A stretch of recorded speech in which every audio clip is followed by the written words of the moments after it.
The kneeling cable pullover with dual hook straight bar is a back exercise that primarily targets the lats. Some people prefer the kneeling variation over the standing cable pull since the kneeling variation reduces lower body involvement, thus isolating the lats more. Try either variation to see which works best for your body. Here's how to do it correctly.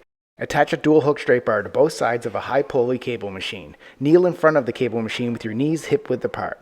Grab the bar with an overhand palms facing down grip with a slightly wider than shoulder width grip. Lean forward slightly at the hips while keeping your spine neutral. Engage your core, keeping your chest up and shoulders pulled back. Maintain a slight bend in your elbows throughout the movement.